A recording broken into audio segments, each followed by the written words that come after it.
미식 축구의 모든 것 All About NFL 이제 First and 18 2부를 시작하도록 하겠습니다.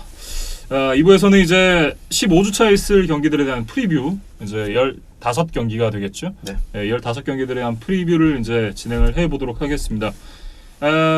가장 먼저 볼 경기는 이제 뉴잉글랜드 페이트리어츠와 신시내티 벵갈스인데요.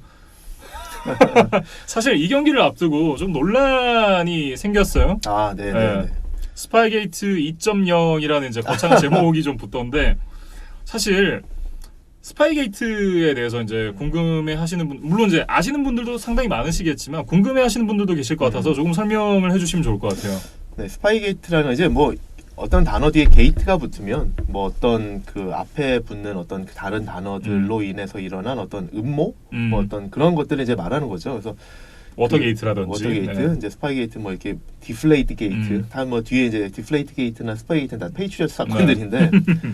디플레이트 게이트는 이제 공기압을 좀 뺐던 그 사건들 아마 많이 아실 거고, 네. 스파이게이트도 많이 아실 것 같긴 한데 2007년이었나요? 뉴잉글랜드가 이제 당시에 상대편 훈련 장면을 도촬을 했던 그 사건이 이제 발각이 돼서, 그때 당시에 이제 뉴욕 제츠, 그리고 근데 나중에 이제 그린베이 패커스도 이제 본인들도 이제 촬영당했다 이런 주장을 했는데, 일단 어쨌든 그건 좀 나중에 밝혀진 얘기고, 네. 뉴욕 제츠의 훈련 장면을 그 뉴잉글랜드 페이트리어츠의 스태프 멤버가 그걸 몰래 촬영을 해서 그런 것들이 이제 나중에 발각돼서 그게 이제 문제가 됐던 그런, 이제 그래서 이제 스파이 게이트죠. 네. 몰래 가서 촬영을 했다. 그래서 스파이 게이트인데, 그게 이제 나중에 이제 문제가 되면서 사실로 드러나고, 그래서 이제 리그로부터 징계를 받았는데, 뭐 벨리치의 개인적으로도 이제 징계를 받았지만 뉴잉글랜드 팀 입장에서도 다음 해 드래프트에서 1라운드 픽을 박탈당했어요. 네. 그래서 그런 어떤 리그에서 상당히 좀 중징계를 내린 그런 사건이었는데, 지금 이제 김민준 아나운서 말씀하신 것처럼 이제 스파이게이트 2.0이라는 건 뭐냐면 이제 이번 주 벵걸스와의 경기를 앞두고, 또 뉴잉글랜드에서 물론 이제 또 뭐 벨리치액과 관련이 있는지 없는지는 나중에 봐야겠지만, 네. 뉴잉글랜드에서 신시내티를 또 이제 도찰했다, 벵걸스를 도찰했다, 이런 얘기인데, 그거에 대해서 일단 뭐 아직 뭐 리그에서는 조금 지켜보자라는 입장이고, 페이트리어스도 일단은 벨리책은 본인이 지시한 거 아니다. 그리고 이제 뭐라고 표현을 했냐면 선을 넘지 않고 있다라고 표현을 했어요. 그러니까 벨리책의 표현은 딱 선을 넘지 않는다. 그러니까 전에 그런 일이 있었기 때문에 우리는 더 이상 선을 넘지 않는다라는 표현을 했는데, 지금 사실 이제 이 사건이 어떻게 이제 뭐 조사가 돼서 어떤 결과가 나올지 좀 지켜봐야겠죠. 네. 근데 이제 벨리책은 본인은 이제 부정을 하고 있고, 최소한 본인은 관여되지 않았다라는 입장인 것 같아요. 네, 그러면서 이제 그런 내용에 대한 이제 구단이 성명서를 또 발표를 했고요. 네네. 그래서 일단은 아직은 뭐 이거에 대해서 섣부른 판단이 좀 어렵기 때문에 일단은 좀 지켜보는 게 좋을 것 같습니다. 근데 다만 제가 이거에 대해서 하나의 그냥 제 생각을 말씀을 드리면, 왜 하필 신시내티 경기를 앞두고 꼭 그래야 했나? 그러니까 뭐 예를 들어서 이게 뭐 다음 주 빌스 경기라든지 뭐 저번 주 텍산스 경기라든지 어떤 뭐 이렇게 그 승패가 정말 좀 알 수 없는 그런 경기에서 상대방을 진짜 뭐 염탐하기 위한, 그러다 했으면 좀 급했나 보구나 이럴 수 있는데, 벵갈스? 꼭 신시내티를 이렇게 촬영해서 했나 라는 부분이 좀 아쉽긴 합니다. 저는 사실 근데 조금 이제 관점이 다른 게, 일단 뭐 이제 2007년으로 좀 거슬러 올라가 보면, 그때 당시에는 이제 그 수비 선수가 헬멧을 찰 때 그 안에 스피커가 없는 헬멧만 다들 찼잖아요. 네네네. 그 지금은 이제 미들 라인베커들이 이제 그쵸. 스피커가 있는데, 이제 그때 당시에 그래서 이제 수신호로 이제 수비에 그쵸, 대해서 그쵸. 이제 지시를 했고, 그거를 이제 보기 위해서 이제 촬영을 했었던 거잖아요. 그랬는데 뭐 어쨌든 그러면서 이제 룰이 바뀌어서 이제 수비 선수들 중 한 명도 이제 스피커 교신 그쵸, 기능이 그쵸. 있는 이제 헬멧을 사용을 하게 됐고, 뭐 다시 이제 현 시점으로 돌아와서 보면 일단 뭐 이 부분에 대해서 이제 조사를 하는데, 처음에 그 애초에 이제 클리블랜드 브라운스에게는 얘기가 되어 있었고, 클리블랜드 브라운스의 크리덴셜이 나온 이제 출입증을 맨 3명의 사람이 비디오 촬영을 하고 있었대요. 이제 클리블랜드 브라운스와 신시내티 벵갈스의 맞대결이었잖아요, 지난주가. 네. 그 경기에서 이제 이 다음 주에 신시내티 벵갈스와 이제 패트리어츠가 경기를 하니까, 네. 그 이제 그거를 분석하러가 이제 스카우트를 촬영하는 게 원래 목적이었다고 해요. 그쵸. 예. 근데 그러면서 이제 뭐 스카우트에 대해서 이제 그 팀 구성원들 있잖아요. 뭐 선수들도 있을 거고 뭐 여러 가지 뭐 기어를 이렇게 구단 기어 이제 장비들 이런 거 장비 담당자라든지 이런 사람들에 대해서 이제 하나하나 보여주는 다큐멘터리를 촬영을 하고 있었는데 마침 이날이 뭐 이 스카우트에 대한 촬영을 하는 날이었다고 해요. 그러면서 이제 그러면 이제 그 얘기가 맞다라고 하면 그 스카우트에 대해서 촬영하는 건 딱 한 편이었고 그게 벵갈스와의 이제 뭐 경기를 앞두고였으니까 사실상 모르겠어요. 저는 이제 어느 정도 이제 팬심이 들어간 입장에서 보니까 이게 다른 상대 뭐 말씀하셨던 대로 휴스턴 텍산스나 뭐 다른 팀도 좀 더 아니고 강한 상대. 네, 그런 상대가 아니라 오히려 벵갈스기 때문에 의욕이 뭐, 조금 조금 덜할 거다. 덜한 거 아니냐. 사실 신시내티 벵갈스를 굳이 염탐할 이유가 있냐. 그렇죠. 네, 저는 그런 생각이 일단 들고 근데 그러면서도 이제 또 문제가 되는 부분이 이게 촬영하면서 이제 문제가 생겼을 때 이 스태프들이 우리가 이 영상을 지우고 그냥 없던 걸로 하자라는 얘기를 했다는 게 그 부분은 또 팬 입장에서 들어도 좀 미심쩍은 부분이 분명히 있긴 하거든요. 오히려 또 이제 뭐 이너선트하다. 네. 뭐 그런 그러면 갖고 가서 검사를 해봐라. 우리는 뭐 그런 거 아니다. 라고 얘기를 했어도 되는 부분일 텐데 뭔가 좀 미심쩍은 부분도 있고 결국은 이제 뭐 NFL 사무국에서 이 뭐 영상들을 수거해 가고 조사를 계속해서 하고 있다고 하니까 일단 이 부분에 대해서는 조금 더 지켜보는 게 맞는 것 아직 같습니다. 섣부른 판단은 일 것 같아요. 근데 이제 사실 최근에 보면 이제 다른 종목이지만 네. 메이저리그에서도 이제 휴스턴, 또 휴스턴 에스트로스가 이제 2017년 우승할 때 뭐 도찰했다 이런 얘기들이 나오잖아요. 사인 훔치기죠. 그렇죠? 근데 이제 사실 저는 그걸 보면서 이런 생각을 했어요. 에스트로스만 했을까? 왜냐하면 이게 사실 이제 에스트로스가 그때 이제 뭐 딴 팀으로 이적한 선수가 얘기를 했었나요? 뭐 그랬잖아요. 누구였는지 기억은 안 나는데 네. 다른 팀으로 이적한 선수가 아마 우리 그때 그랬었다. 아마 이렇게 양심 선언을 하면서 이제 이렇게 불거졌던 것 같은데 요즘 보면 현대 사회에 얼마나 IT 기기들 장비들이 발달해 있고 뭐 맘만 먹으면 얼마든지 숨기고 들어가서 촬영하고 상상하지 못한 다른 방법으로 이렇게 그 정보를 얻을 수 있고 이런 게 너무 많은데 그렇죠. 에스트로스가 했다라는 거는 그 팀이 그렇게 할 수 있는 여건이 조성이 됐었다라는 거고 발각되지 않으면서도 지금 누군가 고백하지 않았으면 그냥 묻힐 수도 있는 건데 그렇죠. 근데 그거를 에스트로스만 했을까라는 생각이 들더라고요. 그리고 좀 색다른 관점인데요. 근데 그래서 페이트리어스만 했을까요? 만약에 했다 그러면. 근데 그래서 사실 어떻게 보면 리그 입장에서 되게 당황스러운 걸 수도 있을 것 같아요. 이게 만약에 사태가 되게 커진다라 그러면. 네. 그래서 이거는 사실은 페이트리어스 하나만이 아니라 더 큰 이슈가 될 수 있기 때문에 사실 좀 더 지켜봐야 될 것 같다. 이런 생각입니다. 어떻게 보면 정말 의혹이 사실이라고 하더라도 사무국 입장에서 덮을 수도 있는 그런 그렇죠. 상황이기도 그러니까 하겠네요. 만약에 이게 진짜 너무 커진다. 그렇다고 그러면 뭐 리그 차원에서 이거를 진짜 덮으려고 할 수도 있겠죠. 근데 뭐 어떻게 될지 모르기 때문에 네. 그리고 어느 정도 규모로 어느 정도 기간 동안 이루어졌는지 모르기 때문에 아직은 좀 지켜보자. 네. 라는 일단 입장을 좀 취해보는 게 조사 낫지 않을까. 결과가 나올 때까지는 좀 지켜봐야 될 것 같습니다. 뭐 어쨌든 이제 스파이게이트에 대한 얘기는 여기까지 좀 하도록 하고요. 뭐 사실 결과는 뭐 패트리어츠가 이길 가능성이 굉장히 높다고 그렇죠. 보고 뭐 아무리 공격이 안 되고 네. 뭐 아무리 페이스가 안 좋고 그래도 페이트리어스가 신시내티한테 지지는 않을 것 같다. 그래서 이 경기는 뭐 사실 이제 뭐 무난하게 네. 페이트리어스가 이기지 않을까라는 생각을 합니다. 네. 그러면서 이제 이 톰 브레이디에게 걸려 있는 이제 개인 기록이 하나 있어요. 어떤 게 있죠? 최다 터치다운 기록에 이제 터치다운 3개 남았습니다. 아, 역대 통산 최다 터치다운 패스. 네. 페이튼 매닝이 기록을 갖고 있는데 이제 터치다운 패스가 3개가 남았어요. 이제 4개를 기록하게 되면 신기록인데 근데 브리스가 지난 경기로 톰 브레이디를 앞서갔기 때문에 아마 이 기록을 갖고 가게 되는 건 순간적일 거다. 드루 브리스일 거다. 네. 순간적으로 뭐 뒤집힐 수는 있겠지만 제 생각에 지금 이 경기력으로 봤을 땐 톰 브레이디가 신기록을 과연 세울 수 있을까? 4개 터치다운 패스를 해야 되는데 아무리 상대가 벵갈스라고는 하지만 4개는 쉽지 않을 것이다. 모르죠 뭐. 그리고 사실 이제 톰 브레이디나 페이트리어스 입장에서 지금 그 개인 기록이 급한 상황은 아니기 그렇죠. 때문에 어차피 이제 터치다운을 4개 정도까지 할 수 있는 상황이 된다 그러면 어떻게 보면 톰 브레이디를 뺄 수도 있어요. 그게 맞는 결정일 수 있겠죠. 그렇죠. 그렇기 때문에 뭐 팔꿈치에도 지금 문제가 있는 그렇죠. 상황이고. 그래서 큰 의미는 없지 않을까 네. 생각을 해봅니다. 네. 아마 이 예전에 저희가 그런 얘기를 한 적이 있잖아요. 이 기록을 누가 갖고 가게 될 것인가. 그렇죠. 아마도 이제 현 시점에서 봤을 땐 드루 브리스가 이제 뭐 제일 유력하죠. 뭐 터치다운 패스나 이제 최다 패싱 야드나 이 기록을 모두 갖고 갈 가능성이 굉장히 높아졌다 이렇게 봐야겠어요. 다 경신할 가능성이 상당히 높죠. 네. 네, 그래서 이제 브리스가 은퇴할 때쯤에는 대부분의 개인 기록은 다 가질 가능성이 상당히 높습니다. 네.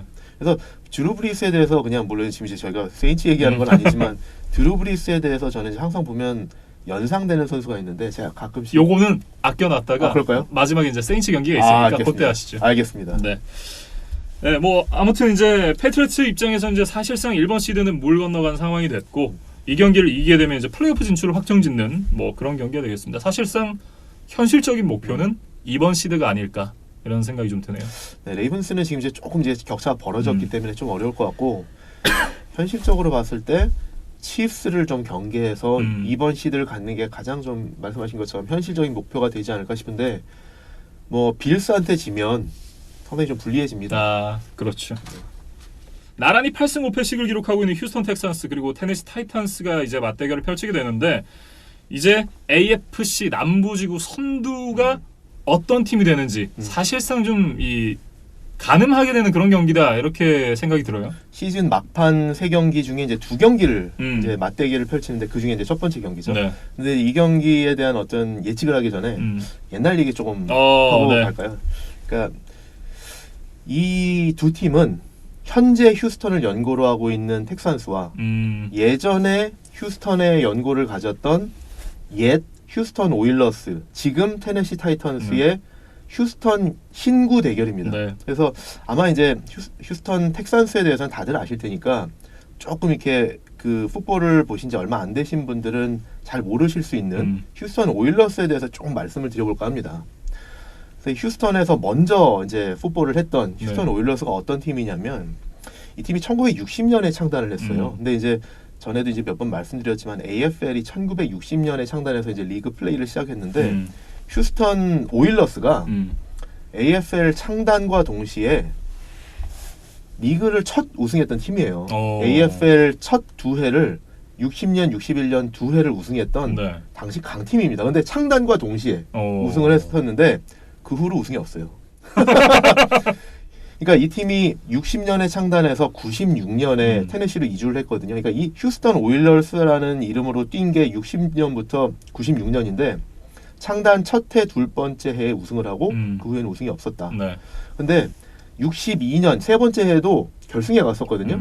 근데 결승에서 누구한테 졌느냐면 지금 이제 텍산스라는 이름을 휴스턴 팀이 쓰지만 당시에는 이제 캔사스시티 칩스의 전신이었던 달라스 텍산스에게 패해서 그러니까 또 텍산스라는 또 그 고리가 있잖아요. 연결고리가 있는데 그 팀한테 져서 준우승을 했었어요.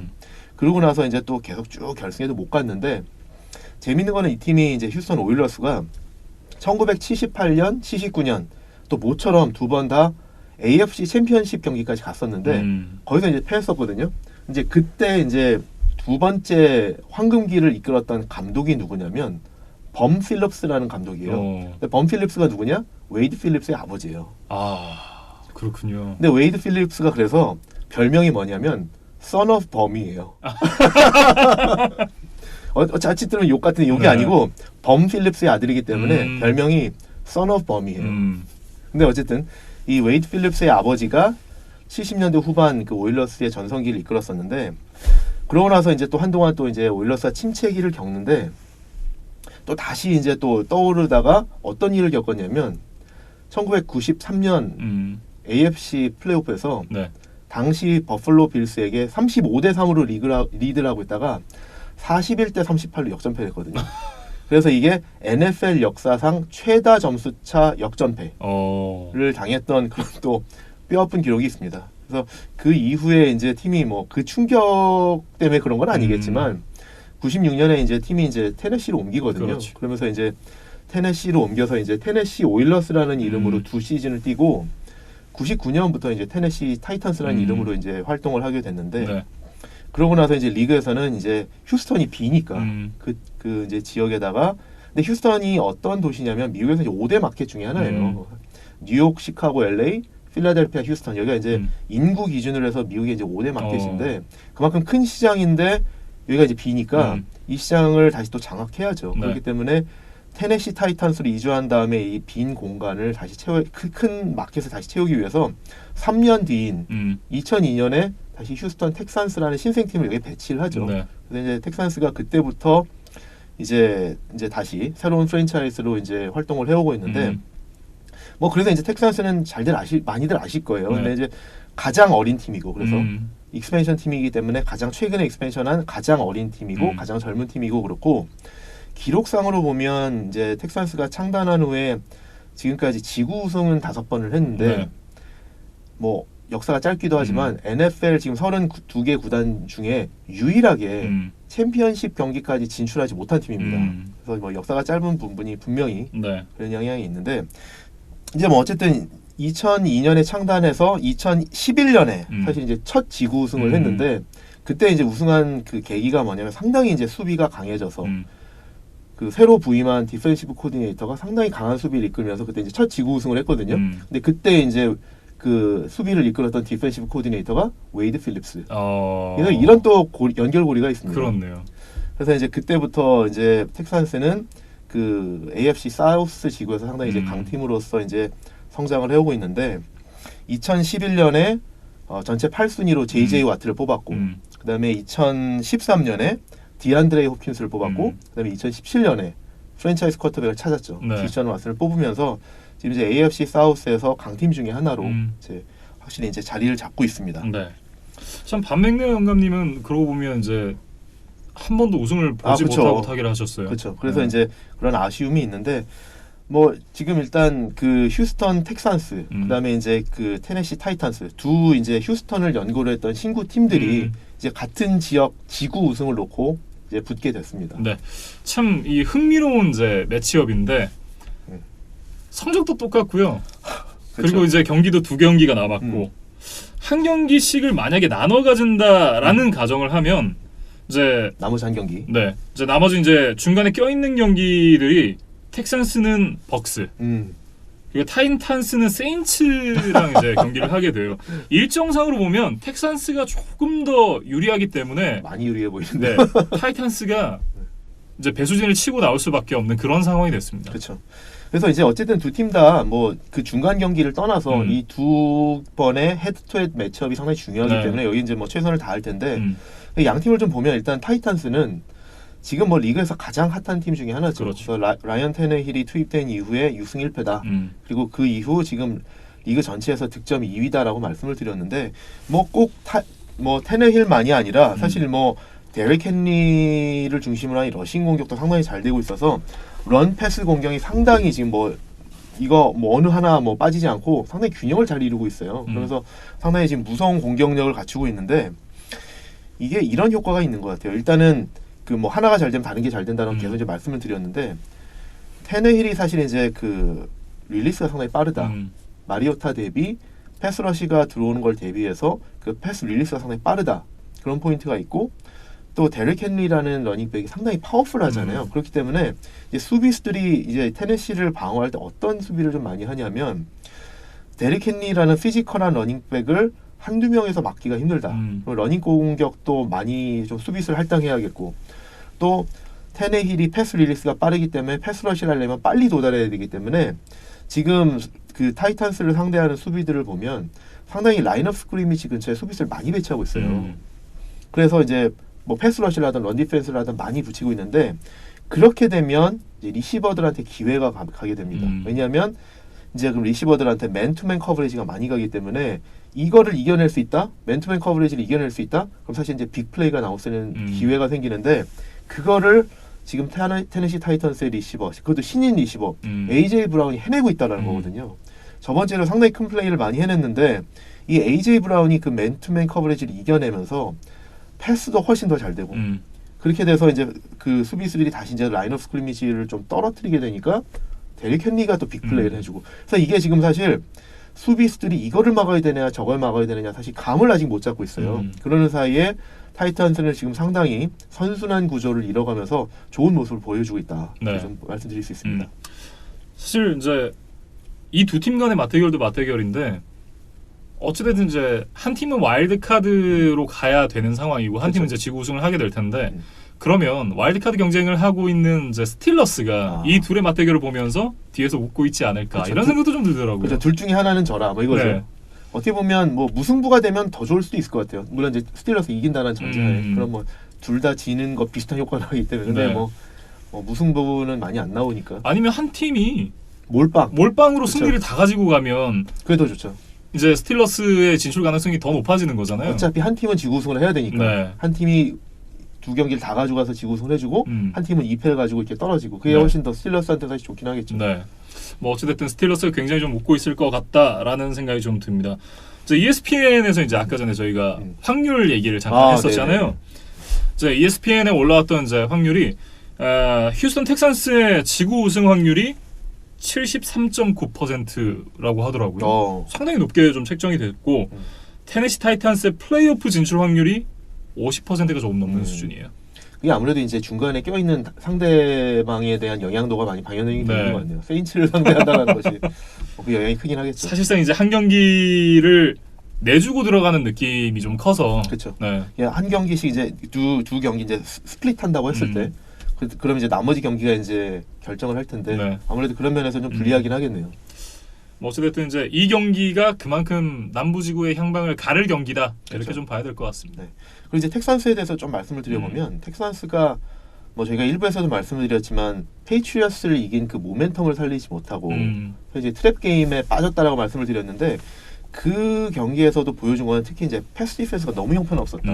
그래서 이제 데뷔전이나 마찬가지인 두 번째 경기를 치르는 듀롤락에게 뻥뻥 뚫렸다라는 게 사실 이제 되게 좀 눈에 띄었는데 좀 전에 말씀드렸던 것처럼 지금 타이탄스 패싱 공격도 지금 물이 올라 있거든요. 네. 어떻게 방어할 거냐라는 게 좀 우려가 됩니다. 근데 사실 이 포인트도 있지만 지금 텍산스 입장에서는 조금 안 좋은 요소가 두 가지가 더 보이는데요. 일단 첫 번째로는 지난주 이제 브론코스 경기에도 결장을 했던 와이드 리시버 윌 플러가 아마도 이 경기에도 결장을 할 것 같아요. 근데 이제 윌 플러가 결장을 하면 어떤 영향이 있느냐? 단순히 그냥 리시버 한 명이 빠지는 게 아니라 그렇게 되면 디안드레 홉킨스에게 더블 커버리지가 들어간다. 그렇죠. 그래서 저희가 이제 뭐 몇 차례 말씀드렸지만 윌 플러가 해주는 역할은 본인 역할도 있지만 디안드레 홉킨스를 더블 커버리지로부터 해방시켜준다. 그래서 이제 홉킨스도 잘 되고 플러도 살아나고 이런 부분이 상당히 큰데 플러가 안 나오면 디안드레 홉킨스마저도 효율성이 떨어질 가능성이 높다. 이게 이제 하나 우려 요인이고 두 번째로는 이제 최근 이제 올 시즌 이제 텍산스의 좀 경기력을 보면 초반의 경기력이 상당히 안 좋다. 그래서 제가 한 기록을 좀 보니까 올 시즌 1쿼터에서 올린 득점이 1년 내내 지금 이제 13경기를 치르면서 텍산스가 올린 1쿼터에서 올린 득점이 30점밖에 되지 않는다고 그래요. 근데 이게 그러면 레드스킨스에 이어서 꼴찌에서 두 번째예요. 상당히 안 좋은 거죠. 그러니까 상당히 슬로우 스타트하는 팀이다. 근데 지금 상대하는 팀은 공격력이 지금 물이 오른 팀이기 때문에 초반에 부진해서 리드를 뺏기고 나면 쫓아가기 힘들 수 있다. 이런 부분들이 상당히 좀 우려가 됩니다. 그리고 텍산스가 그래서 올 시즌 이제 보면 경기력이 좀 이렇게 들쭉날쭉하거든요. 이게 좀 꾸준히 하는 그런 모습이 없는데 꾸준한 게 딱 하나 있습니다. 그게 뭐냐면 올 시즌 성적을 보면 진짜 뭐 한치의 틀림도 없이 정확히 패, 승승, 패, 승승, 패, 승승, 패. 그래서 지금 8승 5패거든요. 그래서 지금 순서상은 이길 차례입니다. 승승. 그런데 과연 그 트렌드가 이어질 수 있을 거냐. 조금 앞에서 말씀드린 몇 가지 요인들이 좀 불안해서 저는 이 경기는 타이탄스의 승리를 예상해 보겠습니다. 저도 타이탄스의 승리를 예상을 했는데 일단 텍산스가 지난주 이 브론코스를 상대로 보여줬던 경기력이 너무 좀 형편없었고 타이탄스가 요즘 워낙 뜨겁기 때문에 그리고 타이탄스의 뜨거움은 벅스의 뜨거움과는 다르게 좀 솔리드한 측면이 있잖아요. 그렇죠. 마리오타가 빠진 타이탄스. 뭐 어쨌든 굉장히 좀 솔리드한 측면이 있기 때문에 타이탄스가 승리를 가져가지 않을까 저도 그렇게 생각을 하고 있습니다. 다음 경기로 넘어가 보겠습니다. 덴버 브론코스와 이제 캔자스시티 칩스의 경기가 되겠는데요.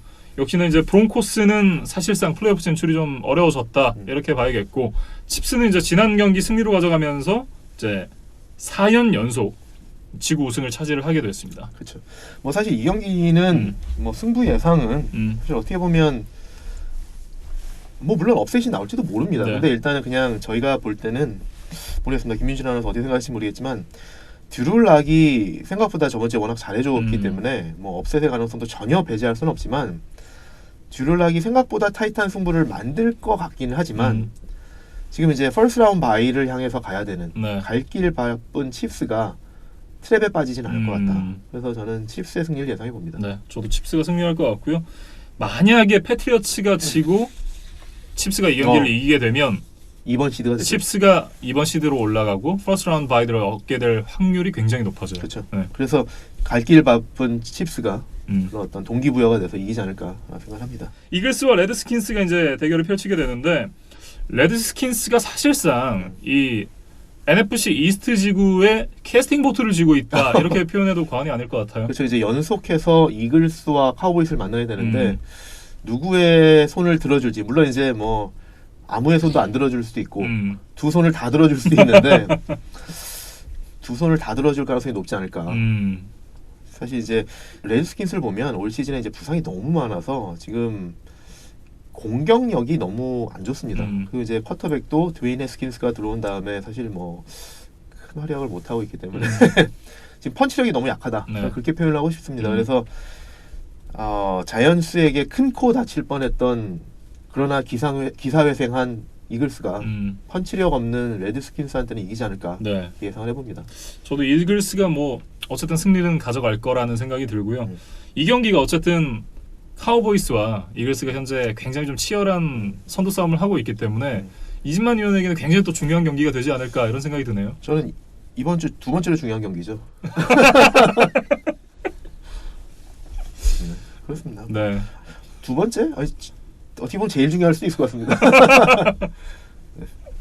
네, 뭐 어쨌든 16주차가 되어야 좀 판가름이 날 것 같습니다. 이제 다음 살펴볼 경기는 시애틀 시옥스와 캐롤라이나 팬서스인데요. 참 팬서스도 이제 플레이오프를 탈락을 했고 시옥스가 이제 지난 경기 패배를 했기 때문에 이 경기는 좀 놓치지 않겠다라는 마음가짐으로 나오지 않을까 이런 생각이 드는데요. 그렇죠. 상당히 정신이 바짝 들었을 거예요. 저번 주 사실 이제 뭐 패한 거 자체보다도 너무 사실 무기력하게 패했거든요. 네. LA 램스 어떻게 보면 좀 얕봤을 수도 있거든요. 올 시즌 두 팀의 전략 차이를 좀 봤을 때. 근데 이제 정신이 바짝 드는 경기가 아니었을까. 근데 이제 이번 주 상대하는 팀은 감독이 해임되고 네. 쿼터백 트레이드설도 나오면서 약간 어떻게 보면 이제 좀 팀이 지금 이제 새로운 좀 이렇게 변화를 좀 꾀하는 팀이기 때문에 좀 분위기가 좀 어수선할 거고 그런 팀을 상대로 해서는 패하지 않을 것 같다. 네. 그래서 이 경기는 또 더군다나 시옥스 입장에서는 잘하면 1번 시드도 노릴 수 있고 그렇죠. 못하면 5번 시드까지도 떨어질 수 있기 때문에 그 차이는 뭐 천지 차이죠. 네. 그렇기 때문에 시옥스는 동기부여는 충분할 거고요. 이 경기는 이기지 않을까 생각을 해봅니다. 맞습니다. 왜냐하면 17주차까지 이제 경기를 다 이기고 나서 나이너스와 이제 경기를 하게 되는데 그 경기 이기게 되면 다시 지구 우승을 할 수 있는 상황이거든요. 그렇죠. 그리고 이제 세인츠의 경기 결과에 따라서 그다음에 뭐 패커스의 경기 결과에 따라서 1번 시드도 아직 노릴 수 있는 상황이기 때문에 네. 그런데 만약에 지구에서 2위로 떨어진다? 그럼 사실 이제 플레이오프에서 이제 5번 내지는 뭐 심지어 6번 시드까지 떨어질 수도 있죠. 그렇죠. 그렇기 때문에 뭐 동기부여는 충분한 것 같습니다. 또 이제 경우의 수를 좀 잠깐 따져볼 시간인데요. 네. 시애틀이 이제 플레이오프를 진출하게 되는 이제 시나리오가 시애틀이 승리를 하고 램스가 패배를 하거나 시애틀이 승리를 하고 미네소타가 패배를 하게 되면 시애틀은 이제 플레이오프 진출을 확정짓게 됩니다. 그렇군요. 네. 어쨌든 뭐 플레이오프는 거의 나간다고 봐야 될 것 같고 네. 지구 우승을 하느냐 마느냐 그렇죠. 몇 번 시드로 가느냐가 중요한 것 그렇죠. 같아요. 지금 이제 시옥스는 플레이오프 가느냐가 아니라 그렇죠. 몇 번 시드로 가느냐 이게 중요한 거죠. 네. 네, 이번 살펴볼 경기는 이제 시카고 베어스와 그린베이 패커스의 경기가 되겠는데요. 이제 이 경기가 굉장히 좀 특별한 게 있습니다. 네, 어떤 게 있죠? 시카고 베어스와 그린베이 패커스가 펼치는 200번째 맞대결. 100번째 시즌에 이제 200번째 맞대결이네요. 네. 굉장히 좀 의미가 있는 경기인데 그래서 제가 이진만 위원이 아마 저를 칭찬해 주실 것 같은데 네네네. 옛날 얘기를 하나 찾아봤어요. 이제 이 1999년 11월 7일에 1999년. 월터 페이튼 게임이라는 이름이 붙은 경기가 있습니다. 이 경기가 이제 램보 필드에서 펼쳐졌던 그런 경기였어요. 이 경기도 이제 램보 필드에서 펼쳐지잖아요. 그렇죠. 마찬가지로 이제 램보 필드에서 펼쳐졌었던 그런 경기인데 이 경기가 월터 페이튼 전 선수의 이제 타계 직후에 있었던 경기였어요. 아마 이제 듣다 보면 기억이 나실 텐데 이 경기 시작 전까지 시카고 베어스가 3승 5패를 기록을 하고 있었고요. 그리고 베어스는 이전까지 패커스 상대 10연패에 빠져 있었습니다. 게다가 상대 쿼터백이 브렛 파브. 설상가상으로 1쿼터에 주전 쿼터백이었던 케이드 맥나운이 무릎 부상으로 빠지고 백업 쿼터백 짐 밀러가 투입이 되었어요. 여차저차하다가 이제 스코어가 14대 13이 됐는데 7초를 남겨놓고 이제 필드골 기회를 그린베이 패커스가 잡게 됩니다. 네. 근데 여기서 브라이언 로빈슨이라는 선수가 갑자기 튀어나와가지고 패커스의 35야드짜리 필드골을 블락을 해요. 그대로 이제 경기가 끝났겠죠. 네. 그대로 경기가 끝나고 나서 로빈슨이 한 멘트가 대박이었어요. Walter Payton pick me up in the air. I can't jump that high. 네. 완전 영국식 발음. 영국 사람이었나 본데요. 월터 페이튼이 나를 이제 공중에 끌어올려줬다. 나는 그렇게 높이 점프를 할 수 없다라는 이제 그런 얘기를 했는데 멘트 죽이네요. 그러면서 이제 이 경기에 월터 페이튼 게임이라는 이름이 붙게 됐다라고 해요. 뭐 물론 다 아시는 얘기잖아요. 아니요. 저 몰랐던 얘기입니다. 아 진짜요? 제가 사실 그 월터 페이튼이 이제 베어스에서 워낙 이제 그 상징적인 존재이기 때문에 베어스가 이제 월터 페이튼을 기념하는 뭐 그런 행사들도 여러 번 했었고 네. 이게 추모 경기였다 그러더라고요. 그러니까 그런 것들은 뭐 여러 번 봤던 기억이 나는데 이 딱 이 사건은 기억이 뭐 없습니다. 제가 숙제를 제대로 해왔네요. 아무튼 이제 그래서 이제 월터 페이튼 게임이라고 이제 이름이 붙여진 경기가 있었고 이 경기가 이제 두 팀 간의 200번째 맞대결 이제 플레이오프 포함해서 이제 이번 주 경기가 네. 200번째 네. 경기가. 그런 굉장히 이제 사실 이제 NFL에서도 진짜 전통 있는 라이벌 매치 중 하나잖아요. 그렇죠. 이제 그렇기 때문에 올 시즌 이제 100번째를 맞는 시즌에 개막전으로 배치했던 두 팀의 경기잖아요. 네. 원래는 이제 NFL에서는 전년도 우승팀을 개막전에 배치하는데 올해는 맞아요. 100번째 시즌이기 때문에 우승팀을 제껴놓고 역대 최고의 라이벌 관계 중에 하나라고 할 수 있는 어떻게 보면 역대 최고라고 뭐 말할 수 있는 이 두 팀을 개막전에 배치를 했었죠. 근데 그때는 수비전 양상으로서 조금 이렇게 좀 지루한 감이 있었는데 네. 패커스가 10대 3으로 신승을 했었습니다.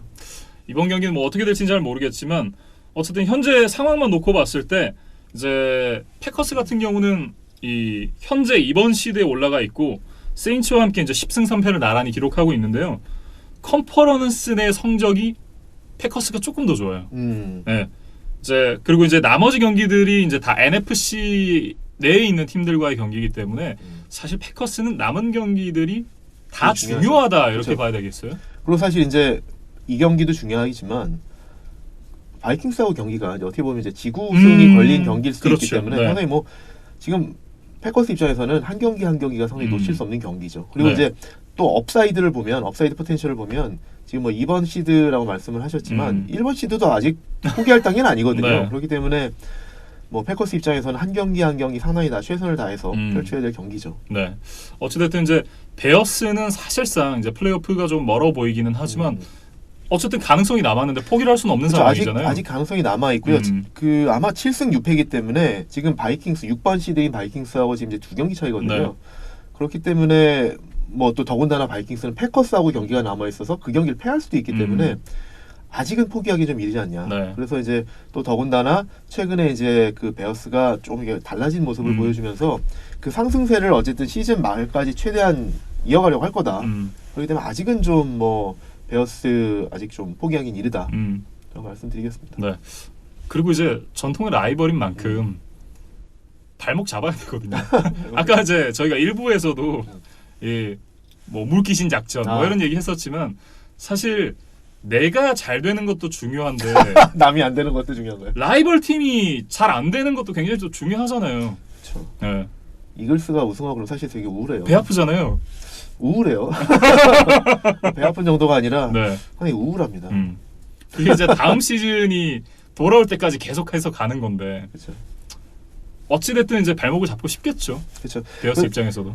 그리고 어쨌든 그 뭐 아직까지는 이제 발목 잡는 거보다는 본인들 성적을 먼저 우선으로 생각할 텐데 본인들 탈락이 확정이 됐다고 하더라도 말씀하신 것처럼 라이벌전에서는 진짜 네.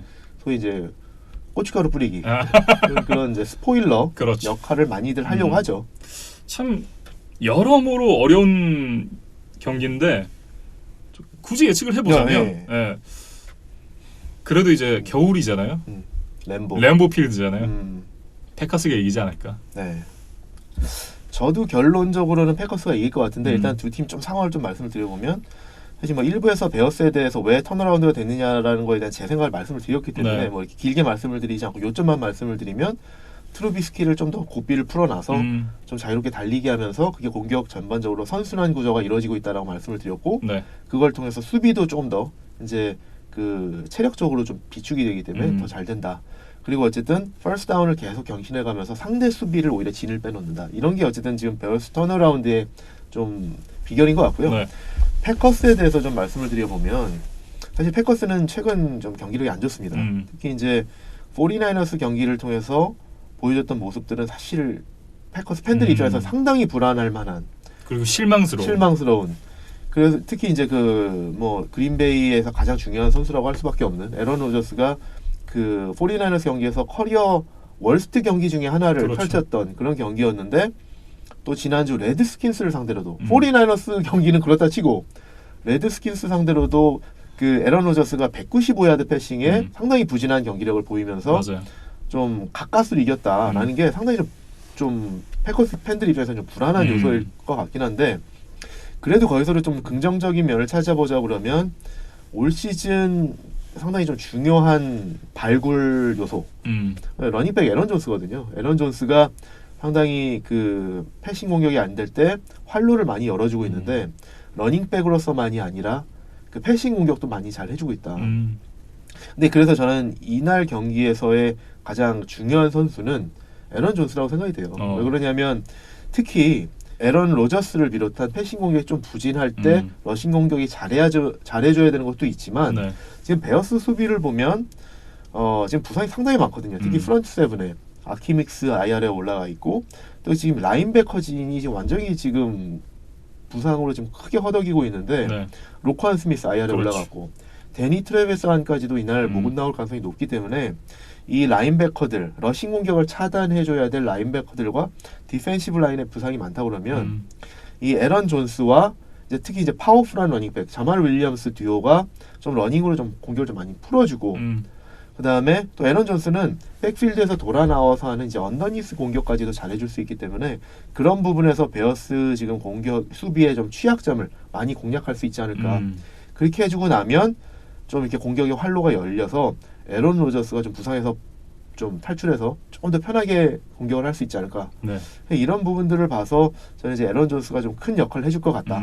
그리고 말씀하신 것처럼 갈 길 바쁜 뭐 두 팀이지만 특히 이제 1번 시드에 대한 그런 어떤 욕심도 있고 홈 경기, 겨울 이런 상황을 봤을 때 패커스가 훨씬 좀 유리하지 않을까 생각을 해봅니다. 네. 저희 둘 다 이제 패커스의 승리를 예상을 해봤고요. 다음 경기로 넘어가 보겠습니다. 미네소타 바이킹스와 LA 차저스가 이제 맞대결을 펼치게 되는데 차저스는 이미 이제 플레이오프를 탈락한 상황이 되겠고요. 5승 8패를 기록하고 있는데 바이킹스가 이제 현재 9승 4패 그러면서 이제 와일드카드 6번 시드에 이름을 올려놓고 있습니다. 그리고 이제 지난주에 램스가 시옥스를 이기면서 여전히 램스와 한 경기 차기 때문에 굉장히 이 포지션 자체가 불안해요. 불안하죠. 그러니까 본인들은 위에를 보고 있겠지만 지금 밑에도 봐야 되거든요. 네. 상당히 좀 불안한 상황이죠. 바이킹스는. 그러면서 앞으로 일정도 참 쉽지가 않은 것이 다음 주에 패커스를 만나게 되고 그 다음 주가 베어스와의 경기예요. 그렇죠. 이제 베어스도 아직은 탈락하지 않았기 때문에 쉽지 않은 경기가 될 것 같습니다. 그때쯤 되면 이제 베어스는 뭐 어떻게든 이제 뭐 네. 판단이 나 있을 것 같다라는 생각이 드는데 그렇다고 하더라도 어쨌든 이제 이 남아 있는 일정이 결국 이제 패커스와 맞대결을 해야 되기 때문에 그렇죠. 그 경기가 좀 쉽지 않을 것 같다. 물론 이제 그 경기를 이기게 되고 패커스가 또 한 경기를 지게 되면 지구 우승을 할 수 있는 상황이긴 하지만 여의치는 않아 보인다라는 생각이 좀 들기는 하네요. 네. 저희가 이제 그 탈락한 팀들 간의 경기는 제외한 그런 이제 나머지 경기들을 보고 있는데 그래서 이제 이 경기는 탈락한 팀 하나와 네. 아직은 이제 플레이오프권에 있는 강대약 대결이잖아요. 그렇죠. 그런 대결 중에서는 이번 주 그런 대결 중에서는 저는 업셋 가능성이 제일 있다고 봅니다. 네, 맞아요. 그 나머지 경기들 조금 한쪽을 기우는 면이 있는데 이 경기는 의외로 좀 업셋이 일어날 가능성이 있고 특히 이제 차저스가 경기력이 좀 들쭉날쭉하고 어쩔 때 정말 기대 이상의 경기력도 보여주기 때문에 또 이날 그런 경기력을 보여주지도 모른다라는 네. 생각이 드는데 또 더군다나 홈 경기이기도 하고요. 물론 이제 홈 경기가 차저스한테 얼마나 의미가 있는지는 모르겠지만 그래서 그 충분히 업셋의 가능성은 있지만 그래도 바이킹스가 제대로 된 준비만 해오고 나온다 그러면 수비라든지 공격 여러 면에서 사실 이제 바이킹스가 우위인 건 사실이거든요. 그래서 어떻게 보면 바이킹스가 지금 초반에 전력 투구를 했다가 좀 경기가 쉽게 가면은 지난주와 마찬가지로 델빈 쿡을 조금 조절하는 조금 페이스 조절하면서 그런 좀 경기를 운영하지 않을까. 그래서 저는 이 경기는 바이킹스의 승리를 예상해 보겠습니다. 네, 뭐 저도 바이킹스 승리를 당연히 예상을 하고 있고 어찌됐든 이게 플레이오프 탈락한 팀과 여전히 가능성이 남아있는 팀은 선수들 간의 어떤 집중력이라든지 어떤 이제 동기부여라든지 이런 부분들이 상당히 좀 다를 것 같아요. 그리고 이제 구단 입장에서도 경기 운영하는 방식도 달라질 수 있고요. 그러니까 뭐 내년을 대비한 뭐 플레잉 타임을 좀 이렇게 다른 선수들한테 안배한다든지 젊은 선수들, 루키 선수들 더 많이 기용을 할 수 있기 때문에 어떻게 보면 탈락한 팀들 입장에서는 경기 운영 방식 자체가 이 경기를 이기기 위한 경기를 하지 않을 가능성도 있습니다. 다만 이제 리버스가 새로운 직업을 찾아야 새로운 직장이죠. 새로운 직장을 좀 찾아야 되는 그런 상황에 놓여 있기 때문에 어찌됐든 이제 그게 변수가 될 수 있다. 그렇죠. 그것도 이제 그래서 또 지난주처럼 놀라운 경기력을 보여줄 수 있죠. 네. 그렇게 된다면 이제 결과는 또 업셋으로 이어질 수도 있겠는데. 그래서 이 경기가 그래서 제일 그 강대약 대결에서는 제일 좀 업셋 가능성이 있다라고 좀 보여집니다. 네. 어찌됐든 이제 저희들도 이제 바이킹스의 승리를 예상을 했고요. 이러면 사실 점점 더 이진만 위원의 이 승부 예측 패배 가능성이 높아지지 않나요? 지금까지 다 똑같았었나요? 네. 뭐 크게 뭐 미국 갔다 오시는 동안 역전된 건 알고 계시죠? 네. 그리고 한 주의 승부 예측이 그냥 어쨌든 그거는 이제 바이위크를 통해서 날아갔기 때문에 뭐 이제 나머지 3주 가지고 이제 뭐 승패를 가려야 되는데 뭐 저는 뭐 열심히 해보겠습니다. 마지막 주는 그렇게 해볼까요? 왜 그 F1 보면 마지막 아부다비 레이스에서는 포인트가 2배잖아요. 그러니까 물론 이제 그 전에 이제 보통 결판이 나고 있지만 최근에는 아니 근데 사실 저희가 플레이오프도 남아 있죠. 그러니까 그건 아직 시간이 더 있네요. 그러네요. 뭐 모릅니다. 2경기 차인데 뭐. 알겠습니다. 네, 어쨌든 이제 계속해서 예상을 좀 이어가 보도록 하죠. 잭슨빌 제규어스와 오클랜드 레이더스가 맞붙게 되는데요. 제규어스는 뭐 이미 플레이오프 탈락했고 이제 레이더스도 사실상 이제 탈락을 했다고 봐야 되는 상황인데 어찌됐든 이제 레이더스가 가지고 있는 이 하나의 이제 동기부여. 올 시즌 홈에서 마지막 경기예요. 그렇죠. 팬들에게 이제 페어웰 작별 인사를 고할 시간입니다. 저 이제 라스베가스로 간다. 이제 인사를 고해야 되는데 뭐 아직까지는 신락 같은 희망이 있기 때문에 레이더스는 이제 조금 더 어쨌든 이제 동기부여도 있고요. 이 경기의 승부를 예측해 보자 그러면 3경기 연속 21점 차 이상으로 패했던 레이더스가 5경기 연속 17점 차 이상으로 패했던 제규어스한테는 이길 것 같다. 이렇게 전 예상을 해보겠습니다. 저도 유종의 미를 거둬야 하는 경기라 오클랜드가 승리하지 않을까 이런 생각을 좀 갖고 있습니다. 네, 빠르게 넘어가 볼까요? 클리블랜드 브라운스와 이제 애리조나 카디널스의 경기인데 카디널스는 이제 플레이오프 탈락을 당연히 했고요. 클리블랜드 브라운스도 앞서 이제 레이더스와 마찬가지로 가능성은 신락같이 남아 있지만 사실상 어렵다 이렇게 봐야 될 것 같습니다. 그래서 어느 팀을 참 어렵네요. 진짜 이건 근데 진짜 어려운데 이 경기는 카디널스가 한 번쯤 이길 수도 있지 않을까. 알겠습니다. 뭐 재미있는 예측이 되는 경기인데 전 이 경기는 어쨌든 승부 예측에 앞서서 그냥 하나 좀 말씀드리고 싶은 거는 이 경기는 2018년도 전체 1순위 픽 베이커 메이필드 대 2019년도 전체 1순위 픽 하일러 머리의 대결이에요. 그리고 하이즈만 위너의 맞대결. 그렇죠. 그래서 제가 이제 좀 비교를 해보고 싶은 거는 이 메이필드와 머리를 한번 좀 성적을 한번 좀 비교해서 어떻게 지금 비교가 되느냐라는 거 좀 보고 싶은데 타이밍도 딱 적절하게 좋은 것이 베이커 메이필드가 작년에 주전으로 13경기를 나왔었거든요. 그리고 올해 두 선수가 다 13경기를 뛰었기 때문에 네. 비교하기에 딱 적당한 시점이다. 그래서 이제 한번 제가 좀 조사를 해봤는데 일단 신인 때의 베이커 메이필드와 카일러 머리 올해 신인 때의 성적을 좀 비교를 해볼게요. 근데 보면 베이커 메이필드가 작년에 이제 첫해 이제 주전으로 뛰면서 13경기를 뛰었는데 패스 성공률이 63.8%였어요. 올해 머리는 64.1%입니다. 성공률은 머리가 조금 더 높네요. 근소하게. 그렇죠. 이제 근소하게 조금 더 높고. 그다음에 이제 패싱 야드를 보면 메이필드가 작년에 3,725야드. 올해 카일러 머리가 3,060야드입니다. 한 700야드 정도 모자라요. 카일러 머리가. 그다음에 이제 터치다운과 인터셉트를 좀 보면 베이커 메이필드가 27개 터치다운에 인터셉트 14개. 카일러 머리는 터치다운 16개에 인터셉트 9개. 그러니까 뭐 터치다운도 적지만 인터셉트도 적고요. 그다음에 색을 보면 여기서 좀 차이가 많이 나는데 베이커 메이필드가 작년에 25개의 색을 당했었는데 네. 카일러 머리는 올해 46개의 색을 당하고 있어요. 근데 이거는 아무래도 오펜시브 라인의 영향이 크다고 그렇죠. 봐야겠죠. 오라인의 영향이다 봐야 될 것 같습니다. 그리고 어쨌든 중요한 이제 지표 중에 하나인 쿼터백 레이팅이 작년에 이제 베이커 메이필드가 93.7이었는데 네. 지금 머리는 올해 86.9입니다.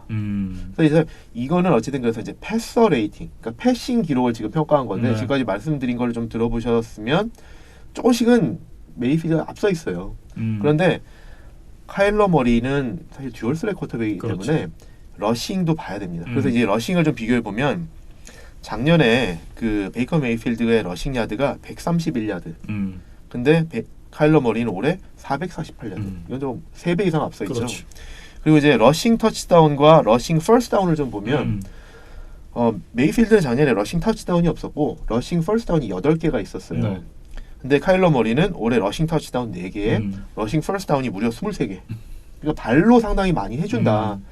그래서 이 패서 레이팅만이 아니라 듀얼 스렛 쿼터백으로서 분명히 러싱 역할도 해주기 때문에 이거를 좀 합쳐보면 좀 갭이 좀 줄어드는 것 같다.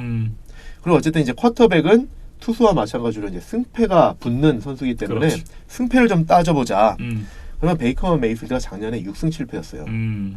그리고 카일러 머리가 올해 3승 9패 1무. 그래서 이 부분에서는 조금 머리가 뒤진다. 그래서 이제 승패라는 어쨌든 그 경기에 어쨌든 그 승패를 결정짓는 역할에서는 베이커 메이필드가 좀 더 앞선 모습을 보여주고 있고 네.